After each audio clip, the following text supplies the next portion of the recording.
Halo sahabat Wido, konferensi tingkat tinggi KTT ASEAN Indonesia yang ke-42 telah selesai dilaksanakan.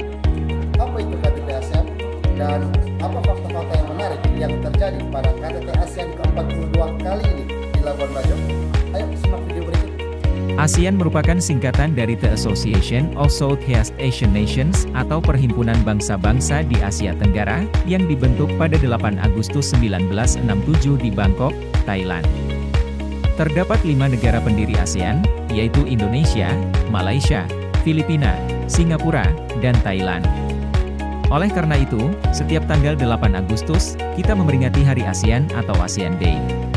Saat ini terdapat total 11 negara anggota ASEAN, yakni Indonesia, Malaysia, Filipina, Singapura, Thailand, Brunei Darussalam, Vietnam, Laos, Myanmar, Kamboja, dan Timor Leste. Di tahun 2023 ini, Indonesia terpilih menjadi ketua sekaligus tuan rumah KTT ASEAN ke-42, dengan tema, ASEAN Matters, Epicentrum of Growth, yang bermakna bahwa Indonesia ingin menjadikan ASEAN tetap penting dan relevan, baik berperan sentral sebagai motor perdamaian maupun kesejahteraan kawasan, serta ingin menjadikan ASEAN sebagai pusat pertumbuhan ekonomi kawasan dan dunia.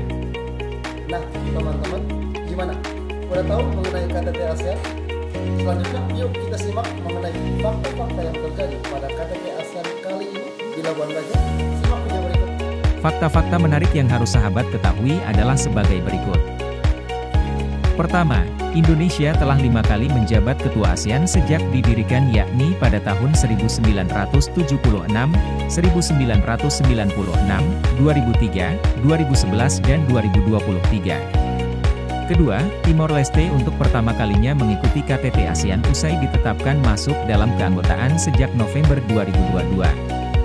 Ketiga, terdapat 8 agenda pertemuan dalam KTT ASEAN 2023, yakni Sesi Pleno, pertemuan dengan wakil-wakil dari ASEAN Interparliamentary Assembly, ASEAN Youth, ASEAN Business Advisory Council, High Level Task Force on ASEAN Community Post 2025 Vision, Sesi Retreat KTT, KTT ke-15 Indonesia Malaysia Thailand Growth Triangle, dan KTT ke-15 Brunei Indonesia Malaysia Philippines East ASEAN Growth Area. Keempat, pelaksanaan KTT ASEAN ke-42 di Labuan Bajo mendapat dukungan penuh dari seluruh masyarakat Indonesia, khususnya masyarakat Nusa Tenggara Timur dan Labuan Bajo. Imigrasi sebagai penjaga pintu gerbang negara ikut serta dalam mendukung suksesnya pelaksanaan KTT ASEAN ke-42 di Labuan Bajo. Kanwil Kemenkumham NTT telah membentuk tim pengumandahan untuk mendukung bidang tusi keimigrasian dalam penyelenggaraan KTT ASEAN ke-42 di Labuan Bajo. Tim ini melaksanakan pelayanan, pemantauan, pengawasan dan pengamanan di bidang keimigrasian selama penyelenggaraan KTT ASEAN ke-42 di Labuan Bajo.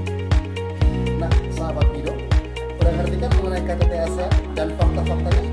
Nah, semoga pelaksanaan KTT ASEAN ke-42 yang terjadi di Indonesia, khususnya Labuan Bajo, membawa manfaat yang besar untuk kita semua.